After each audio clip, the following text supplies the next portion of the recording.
আসনারে বাপ হালি আসগার খারাপালার ময়দানে কোচি বুকে মারবে রে তের কোচি বুকে মারবে রে তের সইবি রে বাপ কেমনে।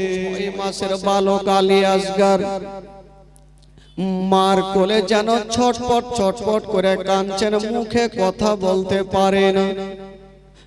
মা গো, বাচ্চা বাচ্চি যদি মায়ের কোলে কান্দে, মা সঙ্গে সঙ্গে স্থানে লাগাবে, দুগ্ধ পান করাবে। আলী আসগারের মা বেটাকে স্থানে লাগিয়েছেন। বাবা খোদার কসম, মায়ের স্থানে এক ফোঁটাও দুগ্ধ আসে না।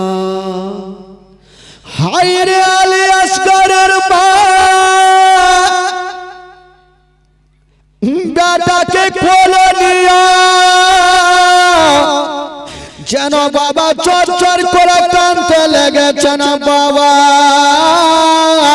আলী আসগারের মা বলছেন, বেটারে ওরে লাডলা দুলারা, ওরে কলেজার পারা, ওরে নয়নের তারা, তুমি আমার স্থানে মুখটা লাগিয়ে নাও বেটা, তুমি দুগ্ধ পান করে নাও বেটা।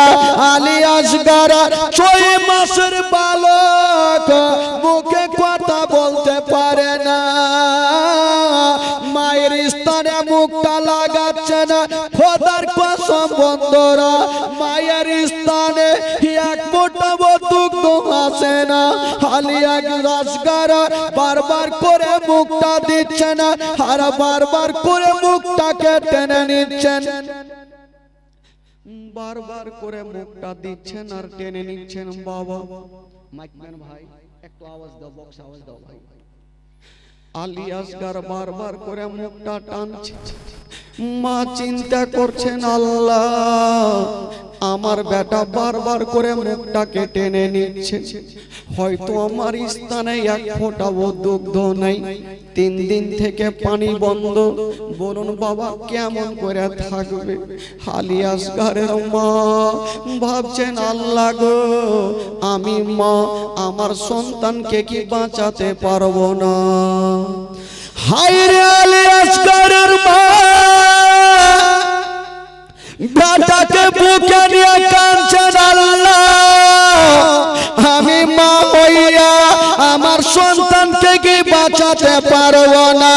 মা গো, বাচ্চা বাচ্চি যদি কান্দে মা সঙ্গে সঙ্গে স্থানে লাগিয়া নাই, কিন্তু খোদার কসম বাবা মায়ের স্থানে এক ফোঁটা দুগ্ধ নাই। বারবার করে আলী আসগার মুখটাকে টেনে নিচ্ছেন। আলী আসগার মুখে কথা বলতে পারে না, শুধু মায়ের কোলে চোর চোর করে কাঁদতে আরম্ভ করেছেন। মার কোলে যেন ঝরঝর করে কাঁদছে। হায়রে আলী আসগারের মা বলছেন, বেটা রে তুমি আমার দুগ্ধ কেন পান করছো না বেটা? মা বুঝে গেল, আল্লাহ আমার স্থানে কোনো দুগ্ধ নেই। বাবা গো, 6 মাসের একটা বাচ্চা মার কোলে যখন ছটফট করে কান্দে, কথাই বলে বাবা সন্তান যদি কষ্ট পায় তার থেকে মায়ের কলেজা খানা বেশি কান্দে। হায়রে আলী আসগার বারবার করে যখন মুখটাকে টেনে নিচ্ছেন, মা চিন্তা করছেন, আল্লাহ আমার স্থানে দুগ্ধ না থাকতে পারে, আমার জিহ্বাতে পানি আছে, আমার জিহ্বা খানা আমার বেটার মুখে ঢুকিয়ে দিব। আমার জিহ্বা খানা আমার বেটা যদি চুষে নেয় তবে অল্প হয়তো পানি পাওয়া যাবে। মা সন্তানকে বাঁচার জন্য নিজের জিহ্বা খানা বেটার মুখে ঢুকিয়ে দিয়েছেন বাবা। আর বলছেন, বেটারে ওরে লাডলা দুলারা, ওরে কলেজার পারা, ওরে নয়নের তারা, তুমি আমার জিহ্বা খানা চুষে নাও বেটা। আলী আসগার ওই মায়ের কাটা মুখে নিয়েছেন বাবা আর চুষতে আরম্ভ করে দিয়েছেন বন্ধুরা। মায়ের জিহ্বা কানা চুষে গো খোদার কসম ওই মায়ের জিহ্বা থেকে এক ফোঁটাও পানি আসে, মায়ের জিহ্বা থেকে পানি আসে। আলী আসগার মুখটাকে টেনে নিচ্ছেন, মা আবার জিহ্বা খানা বেটার মুখে দিচ্ছেন, বেটা রে তুমি আমার জিহ্বা খানা চুষে নাও বেটা। আবার মুখে নিচ্ছে না, আবার মুখ থেকে সরিয়ে নিচ্ছে না। মা চিন্তা করছেন আল্লাহ আমার জিহ্বা থেকে পানি নাই গো আল্লাহ, আমি বারবার করে মুখে দিচ্ছি আমার বেটা মুখটাকে টেনে নিচ্ছে না। হায় রে আলী আসগারের মা বাবা গো বলছেন বেটা রে ওরে লাডলা দুলারা তুমি আমার জিহ্বা কানা চুষে নাও বেটা। ওরে যুবকেরা একটু গভীর মনোভাব দিয়ে শোনো না বাবা। ওই 10ই মুহররমের দিনে একটা ছোট শিশু বাচ্চা 6 মাসের বালক আলী আসগার মুখটাকে টেনে নিচ্ছেন। ভাই দেখবেন যদি কাউরি এইভাবে হাত ঘষটানো যায় তবে তালুটা গরম হয়ে যাবে। আলী আসগার যখন বারবার করে মার জিহ্বাটা চুষছেন ভাই পানি আসে না, বারবার মুখে নিচ্ছেন আর বারবার ছেড়ে দিচ্ছেন, মার জিহ্বাখানা আগুনের মতো গরম হয়ে যাচ্ছেন। আলী আসগার মুখটাকে টেনে নিচ্ছেন, মার জিহ্বাখানা আগুন হয়ে গেল। মা ভাবছেন আল্লাহ আমার হয়তো জিহ্বাতে কোনো পানি নেই, এই জন্য বেটা আমার মুখটাকে টেনে নিচ্ছেন। মা বেটাকে কোলে নিয়ে সান্ত্বনা দিচ্ছেন, বাবা গালে মুখে চুমা খাচ্ছেন। হাজার হইল সন্তানের মুখে পানি যায় না, দুগ্ধ যায় না, আলী আসগারের কান্না থামে না, ঝরঝর করে কাঁদছে মার কোলে। মার মনে সন্দেহ হয়ে গেল আমার বেটাকে কি আমি বাঁচাতে পারবো না, আমার সন্তানের কি জীবনটা বাঁচাতে পারবো না। ও রব্বুল আলামিন আমার সন্তানকে কি বাঁচাতে পারবো না। মা বেটাকে নিয়া বাবা একবার মুখে চুমা খাচ্ছে না, একবার কপালে চুমা খাচ্ছে না, একবার গালে চুমা খাচ্ছে না। কিন্তু বেরাদার বন্ধুরা আলী আসগারের চোখ দিয়া চরচর করে পানি ঝরে যাচ্ছে, মুখে কথা বলতে পারে না, শুধু মার কোলে বাবা হাঁপাচ্ছে, চোখগুলো লাল লাল হয়ে গেল। যদি মুখে বলতে পারতো আম্মা পানি দাও তাহলে তো বুঝতে পারতো। 6 মাসের একটা বাচ্চা কি করে বলতে পারবে ভাই। ছটফট করে যখন মার কোলে কাঁদছেন, মা চিন্তা করলেন হয়তো আর বেটা বাঁচবে না, কি করব, একবার আমার সন্তানকে নিয়ে একবার আমার স্বামীর কাছে যাই, ইমাম হুসাইনের কাছে যাই, হুজুরকে বলবো যদি আমার বেটার জন্য একটু পানি দিতে পারে। ইমাম হুসাইন যুদ্ধের ময়দানে যাওয়ার জন্য রেডি হচ্ছেন ভাই। জানি না যুদ্ধের ময়দানে যাবে আর হঠাৎ করে বিবি সাহেবা বেটাকে গামছাতে ঢেকে নিয়ে স্বামীর সামনে হাজির হয়ে গেল। বলছেন স্বামী গো, ও গো আমার মাথার তাজ, আপনাকে আমি কোনোদিন কোনো দাবি করিনি। আমার বাপের এয়ার কন্ডিশন বাড়ি, আমার বাপের গাড়ি আছে, বাড়ি আছে, সব আছে স্বামী গো, তবু আপনার সঙ্গে আমার বিয়ে হয়েছে। বিয়ের পর থেকে নিয়ে আপনার কাছে আমি কোনো আবদার করিনি। স্বামী গো আজকে একটা জিনিস চাইবো, আপনি দয়া করে না করবেন না। বলছেন বিবি রে আচ্ছা আজকের দিনে তুমি কি চাইছো বলো। বিবি আজকে তুমি নিজের মুখটা খুলেছো, আজকে আমাকে বলো তুমি আমার কাছে কি চাইছো। বিবি বলছেন স্বামী গো, আমার মাথার তাজ, আমি আপনার কাছে কিছুই নিব না। এই হয়েছে আমার কোলের বাচ্চা, আজকে পানির জন্য চর করে কান্দে। আমি মা, আমার মনটা নাই শান্তি হয় না। স্বামী গো, যদি পারে না আমার সন্তানের জন্য অল্প পানির ব্যবস্থা করে দেন। স্বামী গো, এই এই খালা, এই চট করে বসেন তো, বসেন। বাইক না গে,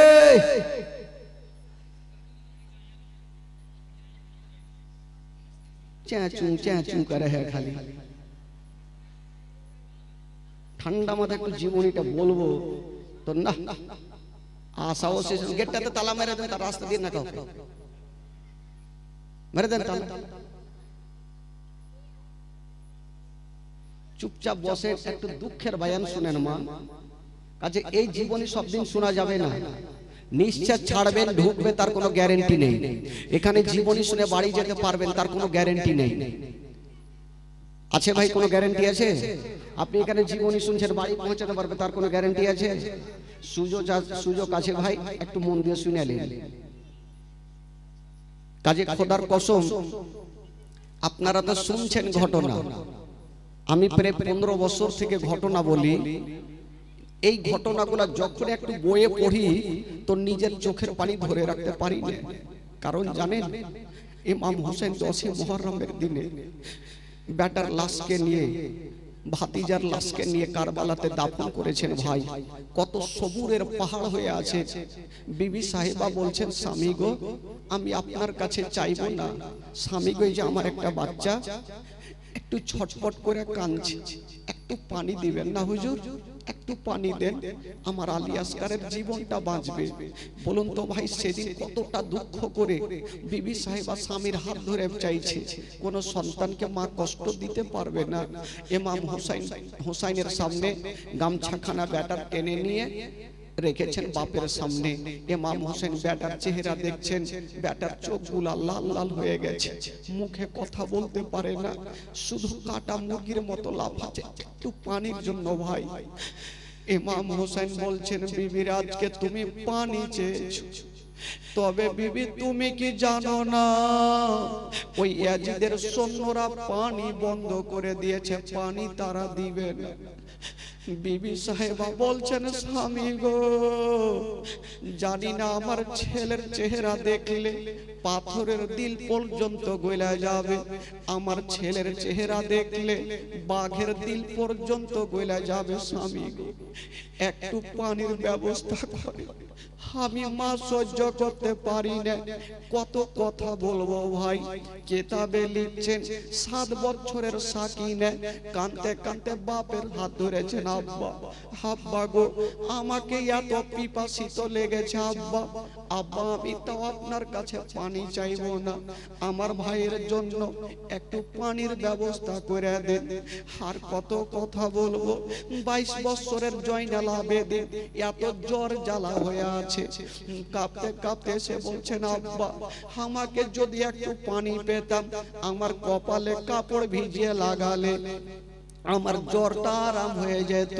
তাও আব্বা আমি পানি চাইবো না, আমি বিরক্ত করব না, আমার ভাই কাটা মুরগির মতো ছটফট করছে, একটু পানির ব্যবস্থা করে দে। ইমাম হোসেন বলছে, আমার আহলিয়ারা তোমরা কি জানো না, ওই ইয়াজিদের সৈন্যরা ফোরাত নদীর পানিকে বন্ধ করে দিয়েছে, তারা কোনো মতে পানি দিবে না। সাকিনা বলছেন, আব্বা গো,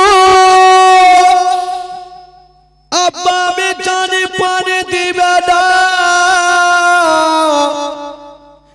কিন্তু আব্বা আমার ভাইকে আপনি কোলে করে একটু তাদের কাছে নিয়ে যান, দুশ্মনের কাছে নিয়ে যান। আমার ভাই যখন ছটফট করবে, আমার ভাই পাথর দেখলে পাথর পর্যন্ত গলে যাবে। আমার ভাইয়ের যদি বাঘে দেখে বাঘের দিল গলে যাবে, তাদের ময়া হবে, একটু পানি পান করাবে।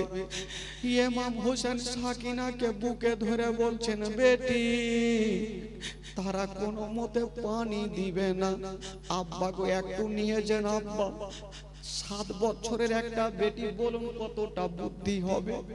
বাপের হাত ধরে কাঁদছেন, আব্বা আমি ভাইয়ের কষ্ট দেখতে পারি না। আবুল কাসিম এসে বলছেন, চাচা আপনি নিয়ে যান, আমার আলী আসগরকে নিয়ে যান।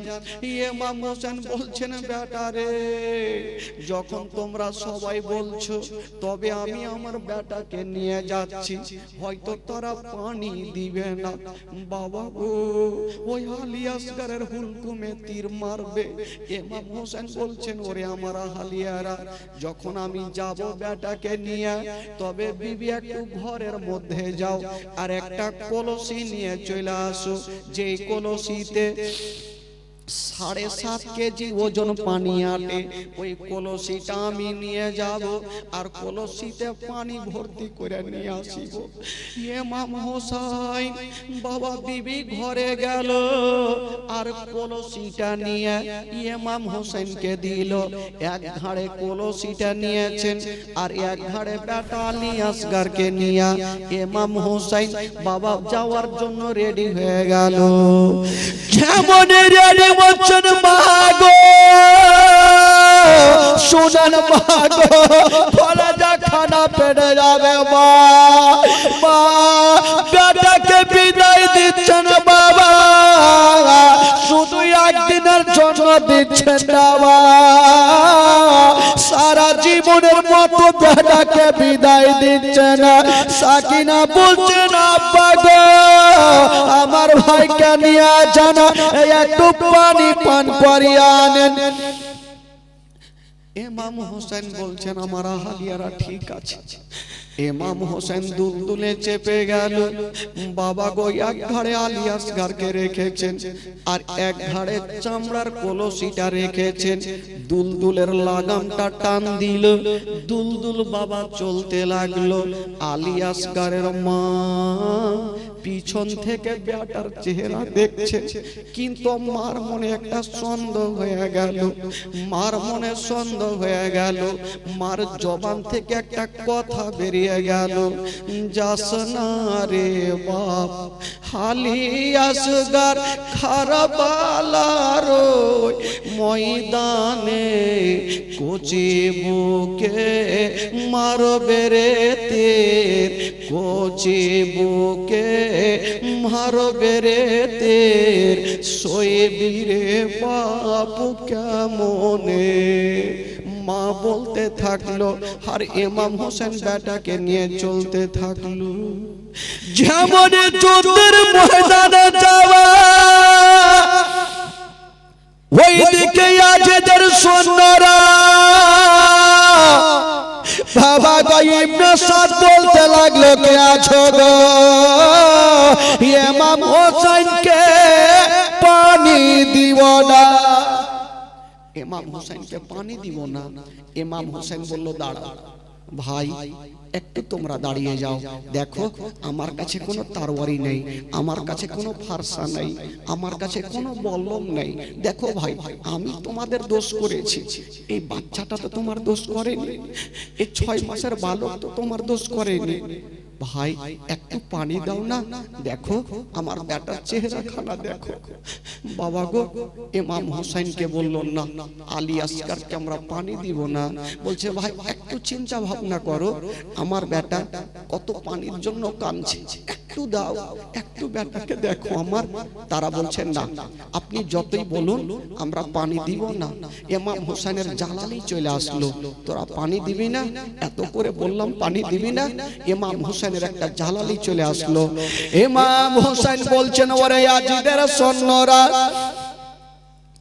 তোরাকে এত করে বললাম তোরা পানি দিবি না।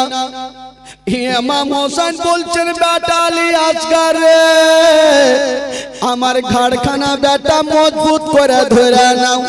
আলী আসগর নিজের ভাষায় বলছেন, আব্বা কেন? বলছে, বেটা আমি এবার ঘোড়া চালাবো, সেই মতো ঘোড়া চালাতে হয়।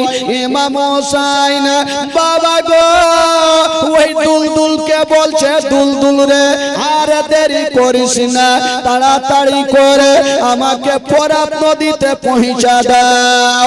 ওই দুলদুল বাবা আগে দেখলো, পিছনে দেখলো, ডানে দেখলো, বামে দেখলো, সামনে দেখছে দেখছেন 22,000 সৈন্য ওই ইমাম হোসেনের দল দল বাবা গো ওই 22,000 সৈন্যর বুকের উপর দিয়া চিড়তে ফাড়তে গিয়া বাবা ফোরাত নদীতে নেমে গেল। জোরে বলুন 22,000 সৈন্যর বুকের উপর দিয়া বাবা গো ফোরাত নদীতে যখন নেমে গেল।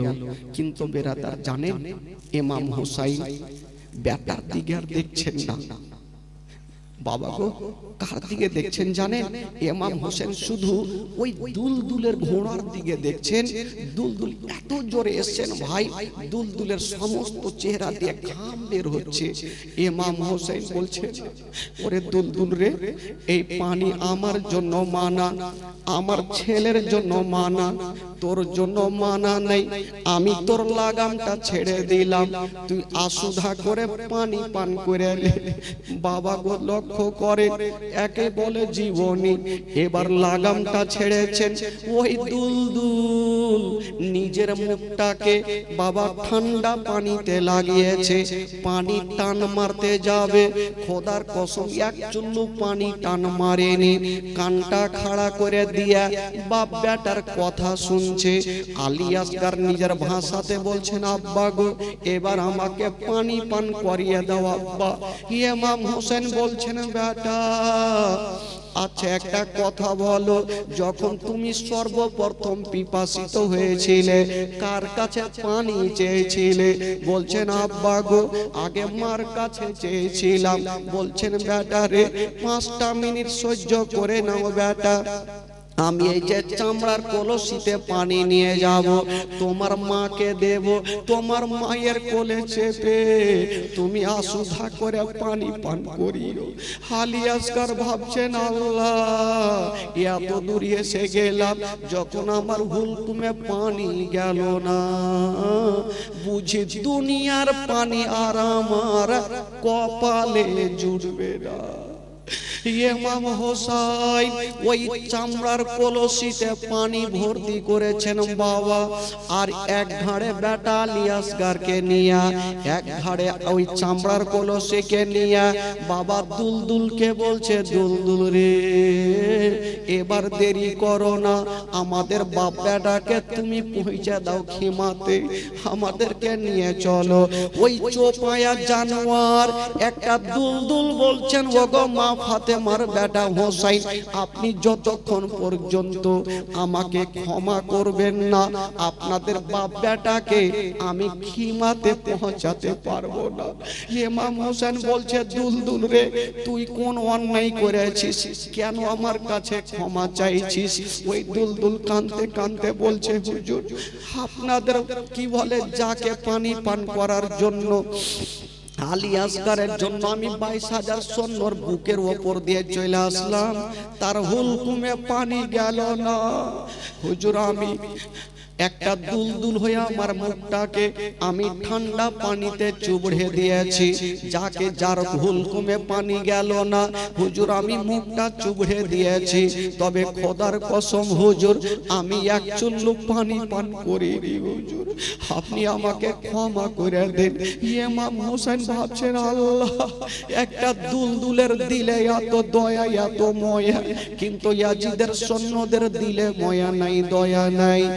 ও যুবকেরা ও আমার মা বোনেরা, ইমাম হোসেন বলল দুলদুল আমি তোমাকে ক্ষমা করে দিলাম, এবার আমাদের বাপ বেটাকে তুমি নিয়ে চলো ওই খিমাতে। ভাই ইমাম হোসেন দুলদুলের উপরে বেটাকে নিয়ে চেপে গেছে, এক ঘাড়ে চামড়ার কলসি এক ঘাড়ে বেটা আলী আসগার। দুলদুল চলতে লাগবে, তার আগে ইবনে সাদ দুশমন যারা তীর চালাতে জানতো তাদেরকে হায়ার করে ডেকে এনেছিল।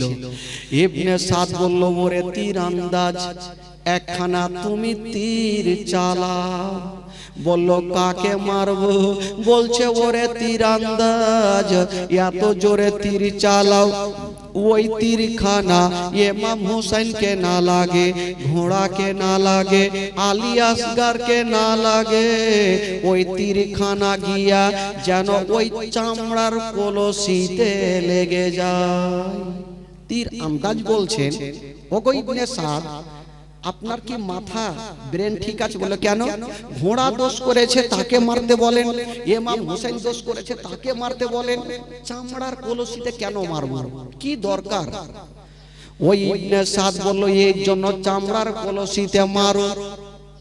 ইমাম হোসেন যদি ওই পানি নিয়ে চলে যায় চামড়ার কলসিতে খিমাতে, ওই কলসি থেকে আলী আসগার পানি পান করবে, ওই কলসি থেকে আউন মোহাম্মদ পানি পান করবে, ওই কলসি থেকে মোহাম্মদ কি বলে আপনার আবুল কাসিম পান করবে, ওই কলসির পানি জয়নাল আবেদিন পান করবে। আর তারা যদি পানি পান করে নেয়, আমাদের একটা কেউ জিন্দা রাখবে না। এই জন্য তুমি চামড়ার কলসিতে মারো।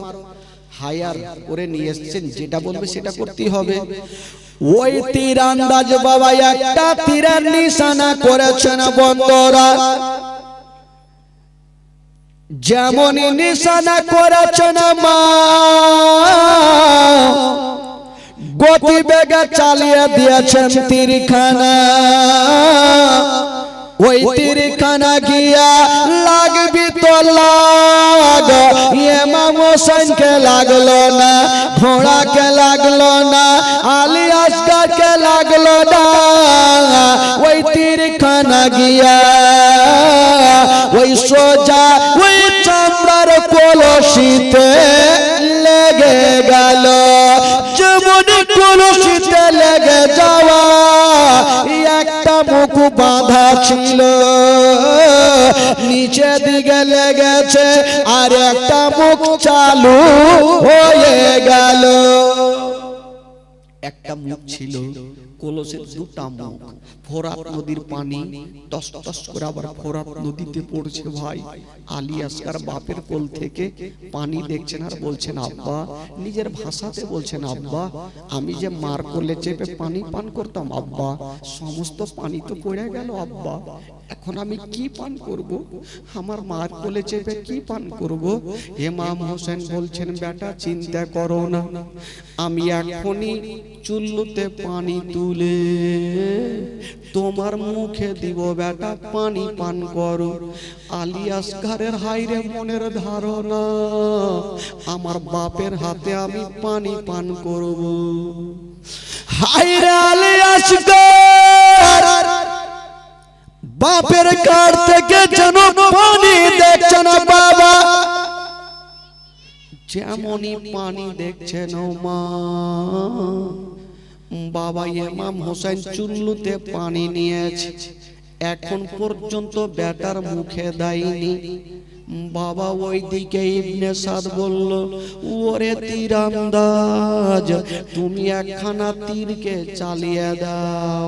তবে ওরে তীরন্দাজ, ওই তীরখানা এমনি চালাবে না, ওই তীরের আগালে হীরক চূর্ণ জহর লাগিয়ে দাও, হীরের গুঁড়া লাগিয়ে দাও, আর তীরখানা চালাও। তীরন্দাজ বলছেন, ওগো ইবনে সাদ, আমি তীরখানা দিয়ে কাকে মারবো? বলল, ওরে তীরন্দাজ, ওই তীরখানা গিয়ে যত ইমাম হোসেনকে না লাগে, ঘোড়াকে না লাগে, ওই তীরখানা গিয়া যেন 6 মাসের বালক আলী আসগারকে লেগে যায়। ওই দুশ্মন বলছে আলী আসগারকে মারো। যে লোকটা তীর চালাবে বলছেন, ওগো ইবনে সাদ, ঘোড়া তোমার দোষ করেছে, ইমাম হোসেন দোষ করেছে, 6 মাসের বাচ্চা তোমার কোনো দোষ করেনি, ওই বাচ্চাটাকে কেন মারবো? বলল, এই জন্য মারো, যদি বাচ্চাটাকে আজকে মেরে দাও, ইমাম হোসেন দুর্বল হয়ে যাবে, ইমাম হোসেন নরমাল হয়ে যাবে, ভয় পেয়ে যাবে, তখন ইয়াজিদের হাতে হাত দিয়ে মরিদ হবে। ওই তীরন্দাজ কাঁপতে লাগলো, আল্লাহ, আমি বহুত লোককে মার্ডার করেছি, কিন্তু 6 মাসের বাচ্চা কোনো দোষ করেনি, আমি বাচ্চাটাকে কেমন করে তীর মারবো?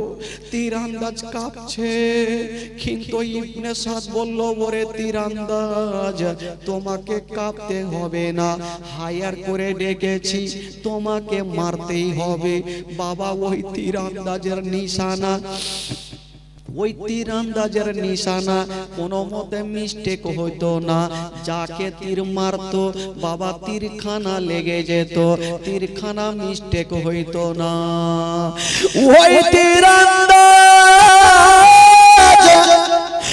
বাবা ওই তীরখানা নিয়ে আমার হিরো চূর্ণ জগরে লাগায়া হীরার গুঁড়া লাগিয়ে নিয়েছেন বাবা, হীরার গুঁড়া লাগিয়েছেন তীরের আগালে। লাগিয়ে নেওয়ার পরে ওই ইমাম আলী আসগরকে লক্ষ্য করে বাবা ওই তীরখানা চালিয়ে দিল।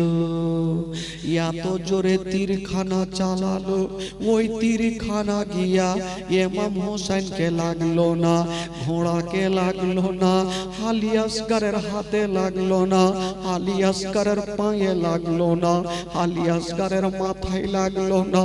ওই তীরখানা গিয়া আলী আসগরের বাবা হুলকুমে ঢুকে গেল।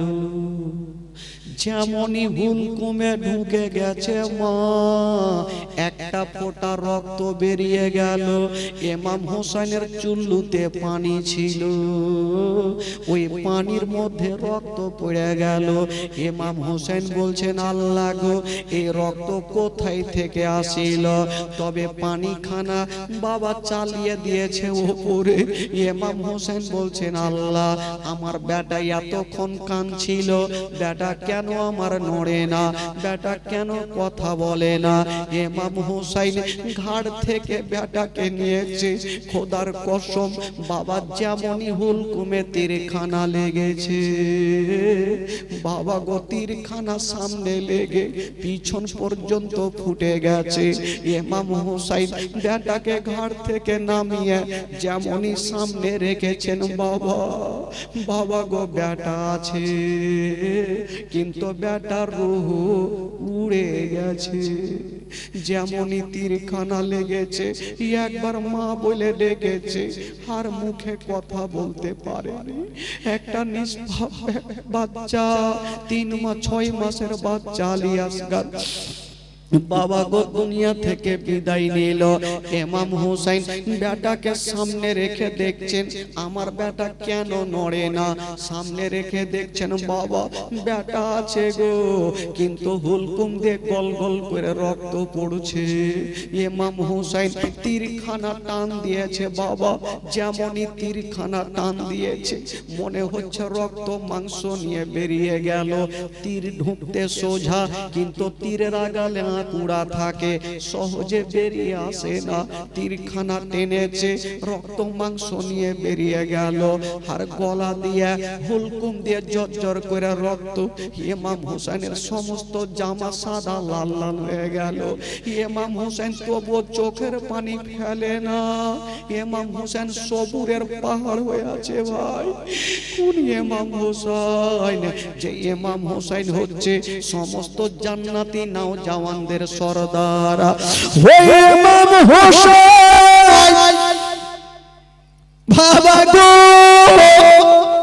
মুখে কত বলে না, শুধু বেটার হুলকুম দেখছেন বাবা, কিন্তু চোখের পানি ফেলে না।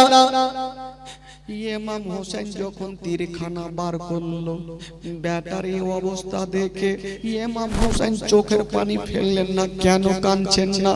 ইমাম হোসেন জানে এখন যদি আমি কাঁদি তবে ইবনে সারিয়াজিদের সৈন্যরা বলবে আজকে ইমাম হোসেন দুঃখ পেয়ে গেছে, বেটাকে হারিয়ে দুঃখ পেয়ে গেছে। তারা কত খুশি করবে, তারা কত ঠাট্টা করবে। ওরে যুবকরা একটু ধ্যান দেন বাবা, ইমাম হোসেন সবুরের পাহাড় হয়ে বেটার লাশখানাকে গামছাতে ঢেকে নিয়েছে আর বলছে ওরে দুলদুল রে একবার আমাকে নিয়ে চলো, এবার খিমার মধ্যে নিয়ে চলো। বাবা গো, বাপ বেটা দুলদুলে চেপে গেল আর যেন দুলদুলের লাগামটা টেনেছে, দুলদুল যেন চলতে লাগলো। কেমন দুলদুল চলছে ওইদিকে দুলদুল যেমন কাছাকাছি হইল গো। আচ্ছা বলুন ভাই, মা একটু ধ্যান দেন, মা যখন এসেছিল ইমাম হুসাইন, বেটি বিদায় দিয়েছিল, বেটা বিদায় দিয়েছিল, সবাই তো বিদায় দিয়েছিলেন। সাকিনা বাবাকে বিদায় দেওয়ার পর ঘরে পর্যন্ত যায়নি, বারান্দাতে বসে আছে। আমার ভাইকে আমি যতক্ষণ কোলে নিব না আমার মন খানা শান্তি হবে না। বাবা গো, সাকিনা দূর থেকে দেখছেন আব্বা দুলদুলে চলে আসছে। সাকিনা খুশি হয়ে গেল, ডাকছে আম্মা, মা একটু কাছে আসো। মা কি হলো রে বেটি? মা আপনাকে আমি বললাম না আমার ভাইকে যদি নিয়ে যাই আমি জানি তারা পানি দিবে, আমার ভাইকে বাঘে দেখলে বাঘের দিল গরম হবে। আরে বেটি, তোর ভাইকে পানি দিয়েছি, তুই এত দূর থেকে কেমন করে জানলি? মা কেন জানবো না, যখন আমার ভাই পানি পান করেনি বাপের কোলে গিয়েছিল ঘাড়ে চেপে, কত কাটা মুরগির মতো ছটপট করছিল মা।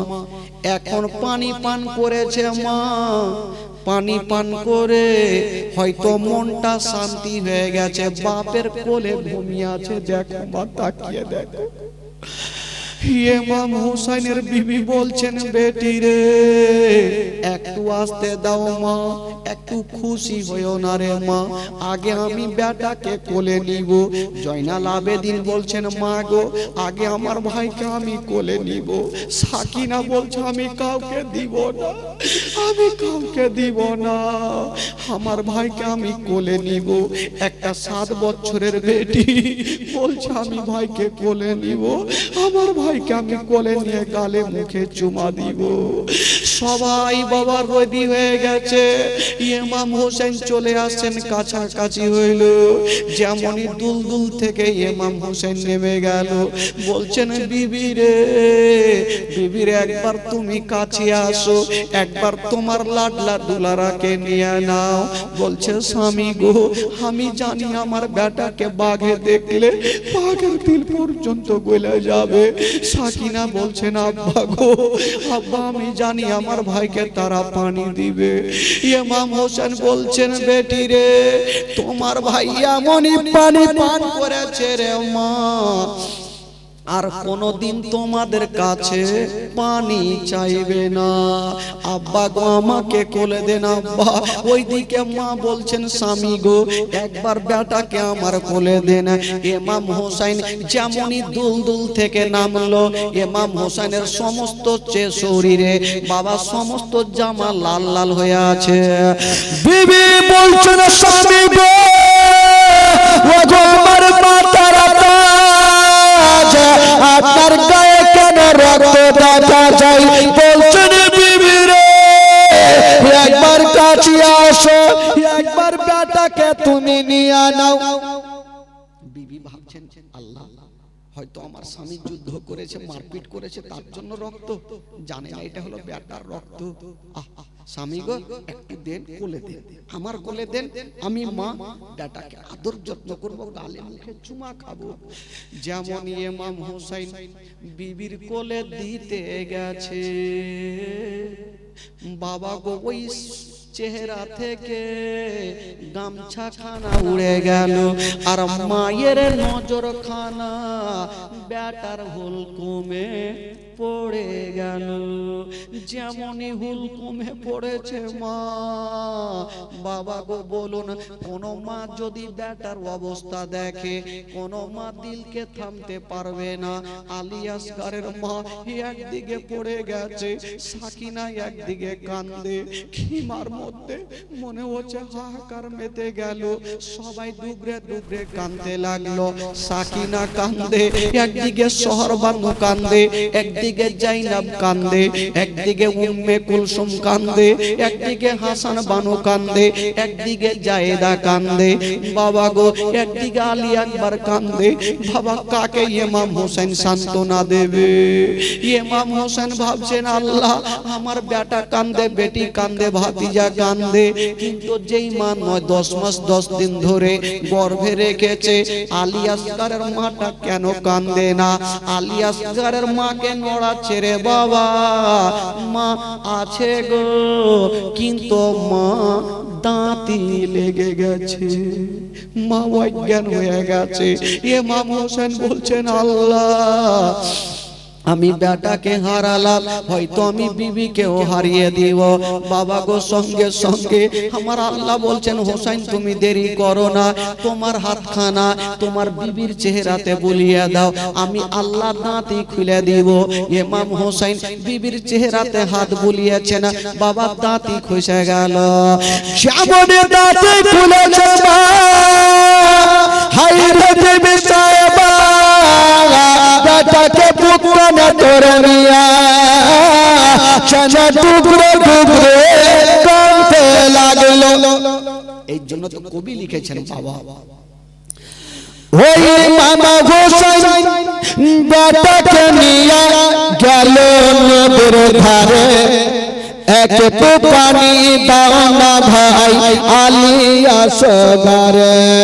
ও ছেলেকে নিয়া ইমাম হোসেন গেল নদীর ধারে, এক তো পানি দাও না ভাই আলী আসগারে। তীর খেয়ে আলী আসগার হিলে ডলে না, আহা তীর খেয়ে আলী আসগার হিলে ডলে না, তারা পানি দিল না গো, তারা পানি দিল না।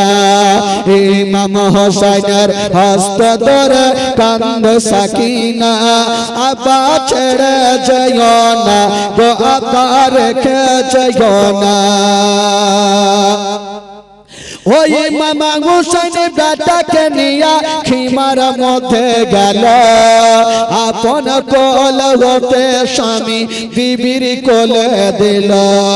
ও ছেলেকে নিয়া মামা হোসেন খিমার মধ্যে গেল, আপন কোল হতে স্বামী বিবির কোলে দিল। বিবি বলে, আর কত কাল সইব যন্ত্রণা, আহা বিবি বলে, আর কত কাল সইব যন্ত্রণা, আর তো প্রাণে সহে না গো স্বামী, প্রাণে সহে না গো স্বামী, প্রাণে সহে না গো স্বামী, প্রাণে সহে না। ইমাম হোসেনের হস্ত ধরে কান্দে সাকিনা, আবা ছেড়ে যেও না গো, আবা রেখে যেও না। জোরে বলুন সুবহানাল্লাহ। বাবা গো, ইমাম হোসেন বেটার লাশ খানাকে দেখছেন, আলী আসগার সারা জীবনের মতো দুনিয়া থেকে বিদায় নিয়ে চলে গেলেন। সকলে পড়ুন, ইন্না লিল্লাহি ওয়া ইন্না ইলাইহি রাজিউন। ও যুবকেরা, ও আমার মা বোনেরা, খিমার মধ্যে হাহাকার মেতে গেল, সবাই যেন কাঁদতে লাগলো। তবে বাবা গো, ইমাম হোসেন বলছিল, আমার আহলিয়ারা তোমরা চোখের পানি ফেলিও না, তোমরা বেটাকে দাও, আমি নিয়ে যাব, আর কারবালায় দাফন করব। বাবা গো, ইমাম হোসেন বেটাকে ঘাড়ে নিয়ে বাবা মাটি দেওয়ার জন্য যাচ্ছেন বাবা। তবে ভাই, ও ভাই, ওই ক্যামেরা ভাই, এই তোমরা ওখানে কি করছো ভাই? চুপচাপ বসো। ও ভাই চ্যানেলওয়ালা, তোমরা বসো, চুপচাপ বসো।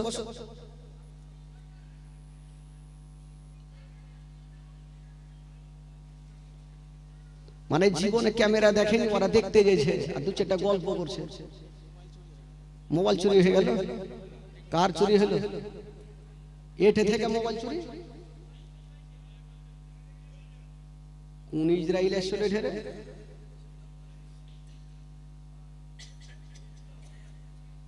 আচ্ছা যাক, মোবাইল গেছে যাক, আবার আসবে নতুন। হ্যাঁ হ্যাঁ, যে গেছে জায়গা ভাই, তবে একটু ধ্যান দিয়ে শুনেন, বক্তব্যটা শুনেন, কালকে পরশু আর পাবেন না ভাই, আজকে শুনেলেন, কারণ জীবনী সব দিন পাওয়া যায় না। আপনাকে আগেই বললাম, একটু মন দিয়ে শুনেন। কার মোবাইল চুরি হয়েছে না হয়েছে নিজের মোবাইল একটু সাবধানে রাখেন, তাহলে চুরি হবে না। কেমন করে চুরি হবে ভাই? বেরাদার বন্ধুগণ, বাবাজি আমার, একবার গোটা মাজমা একটু আশিকে দিওয়ানা গোলামে আহলে বাইত, একবার গোটা মাজমা হাত তুলে বলুন তো সুবহানাল্লাহ, জোরে বলুন ইয়া রাসূলুল্লাহ, বলুন ইয়া হাবিবাল্লাহ। মাশাআল্লাহ, একটু টাটকা হয়ে থাকেন, টাটকা না থাকলে ফের মুশকিল আছে ভাই। বেরাদার বন্ধুগণ, একটা জিনিস চিন্তা করেন তো ভাই, যদি এই সামনের বাড়ি থেকে একটা কোনো বাড়ির ফ্যামিলির মধ্যে একটা কাউরি ইন্তিকাল হয়, তবে একটু দিলে হাত রেখে বলেন তো, ওই বাড়িতে কাউরি মুখে হাসি থাকবে ভাই? হাসি থাকবে? কি থাকবে? দুঃখ থাকবে, কান্না থাকবে। বাবা গো, খিমার মধ্যে টোটাল কতজন ছিল? ইমাম হুসাইনের আহলিরা কতজন ছিল? 72 জন। আলী আসগার যখন শহীদ হয়ে গেল, তো সবাই তো কাঁদছে, একদিকে সাকিনা কাঁদছে, একদিকে জয়নাল আবেদিন কাঁদছে, একদিকে জাইনাব কাঁদছে, একদিকে উম্মে কুলসুম কাঁদছে, একদিকে সোহরবানু কাঁদছে, একদিকে আবুল কাসিম কাঁদছে, সবাই কাঁদছে। কিন্তু বেরাদার, ইমাম হুসাইন এক ফোঁটাও চোখের পানি ফেলে না। ইমাম হুসাইন বলেছিল, ওরে ইয়াজিদের সৈন্যরা, তোমরা শুনে রেখে দাও, তোমরা জেনে রেখে দাও যে একটা আলী আসগারকে কেন, হাজার হাজার আলী আসগারকে যদি আল্লাহর রাহে কুরবান করে দিতে হয় দিয়ে দেব, কিন্তু ইয়াজিদের হাতে হাত দিয়া আমি মুরিদ হব না। জোরে বলুন, আরো জোরে। তোমরা মনে করছো কি একটা আলী আসগার শহীদ হয়ে গেছে, তার জন্য আমি ইয়াজিদের হাতে হাত দিয়ে মুরিদ হব? এটা তোমাদের ভুল ধারণা। আমার একটা কেন, যদি হাজার হাজার আলী আসগারকে আমি আল্লাহর রাহে কুরবান করে দিই, তবু ইয়াজিদের হাতে হাত দিয়ে মুরিদ হব না। ইমাম হুসাইন দেখছেন যে বেটার লাশখানা পড়ে আছে, একদিকে বিবি কাঁদছে জারে জার হয়ে, একদিকে হাসান বানু কাঁদছে, একদিকে সোহর বানু কাঁদছে, সাকিনা মুখে কথা বলতে পারে না। 7 বছরের বেটি সাকিনা শুধু খিমার মধ্যে গড়াগড়ি দিচ্ছে, গাছের মধ্যে গড়াগড়ি দিচ্ছে। ইমাম হুসাইন দেখছেন যে না, বেটার লাশখানা যদি এই খিমাতে থাকে, কাউরি চোখের পানি থামবে। একটা বাড়িতে যদি একটা লাশ পড়ে থাকে মা, 24 ঘন্টা 25 ঘন্টা পর্যন্ত থাকলে ওই বাড়িতে কাউরি ঘুমটা আসবে না, ঘুমটা হারিয়ে যাবে। ইমাম হোসেন বলছে, যতক্ষণ আমার বেটার লাশ এখানে থাকবে, কাউরি চোখের পানি থামবে না। বলছেন, বিবি রে, একবার বেটাকে আমার কোলে দিয়ে দাও, আমি নিয়ে যাব আর বেটাকে কারবালায় দাফন করে আসিব। বিবি সাহেবা বেটার লাশখানাকে নিয়ে একবার গালে মুখে চুমা দিয়া স্বামীর কোলে দিচ্ছেন। বাবা, ইমাম হোসেন ঘাড়ে করেছেন বেটাকে। কোথায় নিয়ে যাবেন? কারবালাতে মাটি দিবেন। বাবা, ওরে যুবকেরা, ভাইরা, বাবারা, ইমাম হোসেন নিয়ে যাবেন। 7 বছরের সাকিনা কাঁদতে কাঁদতে উঠে গেল। আব্বা গো, আব্বা গো, আমার ভাইকে নিয়ে চলে যাবেন আব্বা, একবার আপনি নামিয়ে দেন আব্বা, একবার আমার ভাইকে বুকে করে নিয়ে আব্বা, আর আমি ভাইকে দেখতে পাবো না আব্বা।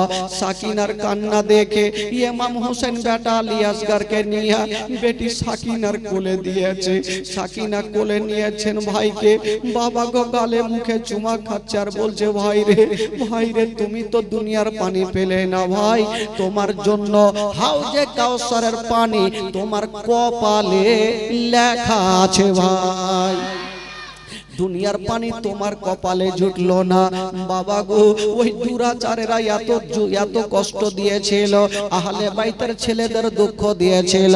ও যুবকেরা, একটা কথা বলি বাবা, এই গভীর রাতে গো, একটু শুনেলেন বাবা জীবনী কাকে বলে। এবার ইমাম হোসেন বেটার লাশকে নিয়েছেন, ঘাড়ে করে নিয়ে কারবালায় চলে গেল। বেটার কবর তৈরি করেছে, বেটাকে মাটি দিয়ে দিল বাবা। মাটি দেওয়ার পরে ইমাম হোসেন একদিকে দাঁড়িয়ে দাঁড়িয়ে কাঁদছে। বাবা কাঁদতে ছিল, কত কথা বলবো ভাই। মদিনার দিক থেকে একটা লোক কাঁদতে কাঁদতে চলে আসিল, বলছেন হুজুর আপনি কি মা ফাতেমার বেটা হোসেন? ইমাম হোসেন বলল হ্যাঁ। কেন, কি হয়েছে বলো? বলে হুজুর একটা আপনাকে খবর দিতে আসলাম। বাবা গো দেখেন দুঃখের উপরে দুঃখ। ইমাম হোসেন ভাবলো কোনো খুশির খবর, যেহেতু মদিনা থেকে এসেছেন, আমার নানা রওজা হচ্ছে মদিনা, জোরে বলুন সুবহানাল্লাহ। ইমাম হোসেন একটু খুশি হইল, যাতে একটু খুশির খবর পাবো। আচ্ছা ভাই বলো তো কি নিয়ে এসছো তুমি? ওই লোকটা বাবা পকেটে হাত ভরে একখানা চিঠি বার করলো, ইমাম হোসেনের হাতে দিল, বলছে হুজুর আপনি চিঠিখানা এখন পড়বেন না, একটু দাঁড়িয়ে যান। কেন ভাই চিঠিখানা পড়বো না, তার মানে কি? বলল হুজুর আর একটা জিনিস আছে আমার কাছে। বলল দাও। ওই লোকটা একটা পুটলি বার করলো, ইমাম হোসেনের হাতে দিচ্ছে না। ইমাম হোসেন বলছে ভাই রে তুমি পুটলি খানার চিঠিখানা কোথায় থেকে নিয়ে আসলে বলো? মা গো একটু শুনেন মা, একদিন আপনারা শুনেছেন একটা মদিনাতে 7 বছরের বেটিকে রেখে এসেছিলেন বাবা। সেই বেটিটার নাম হলো সুগরা খাতুন, জ্বরে জ্বালাতে ছিল, তাই বেটিকে নিয়ে আসেনি। ওই লোকটা বলছেন হুজুর আমি যখন যাচ্ছিলাম নবীর রওজা জিয়ারত করতে, হঠাৎ করে দেখলাম একটা গাছের তলাতে একটা 11 বছরের বেটি আপনার সুগরা খাতুন মাটিতে গড়াগড়ি দিয়ে কাঁদছে। আমাকে বলছে চাচা গো, চাচা আপনি কোথায় যাবেন চাচা? চাচা একটা আমার কাজ করে দেন চাচা। বললো কি হলো রে মা, কি কাজ? বলছে চাচা গো এই যে চিঠিখানা নিয়ে যান চাচা, আর পুটলিখানা নিয়ে যান চাচা, একটু আমার আব্বার কাছে পৌঁছা দেন চাচা। তবে চাচা গো আজকে আপনি আমার কথা শুনবেন চাচা, আপনাকে টাকা দিতে পারবো না, পয়সা দিতে পারবো না চাচা গো। আমার আব্বাকে বলবে চাচা, আমার আব্বা হয়তো কিছু আপনাকে দিয়ে দিবে চাচা। ওই সুগরা খাতুন হুজুর গাছের তলাতে ছটফট করছিল। হুজুর আমি নিজের কামে গেলাম না, এই যে আপনার বেটির পুটলি খানার চিঠি খানা নিয়ে আপনার কাছে চলে আসলাম হুজুর। ইমাম হোসেন ভাবছেন আল্লাহ আমার বেটির চিঠি পাঠিয়েছে, পুটলি পাঠিয়েছে। ইমাম হোসেন বুকে লাগিয়েছে বাবা, আর ভাবছে একবার চিঠি খানা পড়ে দেখি। যেমনই চিঠি খানা পড়ছেন বাবা, ওই সুগরা খাতুন চিঠির উপরে লিখে দিয়েছে আব্বা গো, আব্বা গো আপনি আমাকে ভুলে গেছেন আব্বা। আমার ভাই আলী আসগর কেমন আছে আব্বা? আমার ভাই আলী আসগর কি ভালো আছে আব্বা? আব্বা গো আপনি একবার পুটলি খানা খুলে দেখেন, ওই পুটলিতে একটা জামা রয়েছে আব্বা। আমি গাছের তলায় বসে বসে নিজের হাতের জামাটা সেলাই করেছি আব্বা। ওই জামাটা আমার ভাই আলী আসগরকে সুন্দর লাগবে আব্বা, আমার ভাইকে পরিয়ে দিবেন আব্বা। আব্বা গো আমার ভাইকে দেখতে ভালো লাগবে আব্বা, আপনি পুটলি খানা খুলেন। ওই জামাটা অন্য কাউরি কাছে কিনে নি নাই আব্বা, আমি নিজের হাতে তৈরি করেছি আব্বা। আব্বা গো আপনি একবার নিয়ে যান, আমার ভাইকে একটু পড়িয়ে দেন। চিঠি খানা পড়ছেন বাবা, হারিয়ে ইমাম হোসেন আর সবুরের পাহাড় হয়ে থাকতে পারলেন না। বেটির চিঠি খানা দেখে হাউমাউ করে কাঁদতে লাগলেন। বাবা গো 10ই মুহররমের দিন এই ইমাম হোসেন কাঁদতে লাগলো। কত সহ্য করবে বাবা? বেটার লাশ সামনে কবরে, বেটির চিঠি খানা পড়ছে। আব্বা গো এই জামা আমার ভাইকে পরিয়ে দাও। ইমাম হোসেনের চোখ দিয়ে পানি ঝরতে লাগলো। ওই মদিনার লোকটা বলছে হুজুর আপনি কাঁদছেন কেন? জান আপনার জামাটা আপনার বেটাকে পরিয়ে দেন। ইমাম হোসেন বলছে ভাই আমি কাঁদবো না তো কি করব, যার জন্য জামা পাঠিয়েছে আমার বেটা আলী আসগরকে এখনই আমি মাটি দিলাম। আমি বেটাকে মাটি দিলাম, এখন জামা কাকে পড়াবো? বাবা গো, ওই লোকটাও কাঁদতে লাগলো। ইমাম হোসেন কাঁদতে কাঁদতে ওই চিঠিখানা নিয়েছেন, চোখের পানিখানা মুছে দিয়া পুটলি খানাকে বুকে নিয়ে আস্তে আস্তে খিমাতে পৌঁছে গেল। যেমন খিমাতে গিয়েছে মা, ডাকতেছেন বিবি আবার একটু আমার কাছে চলে আসো। বিবি চলে আসিল। স্বামী গো, বলুন আপনি কেন আবার ডাকছেন? বিবি আমার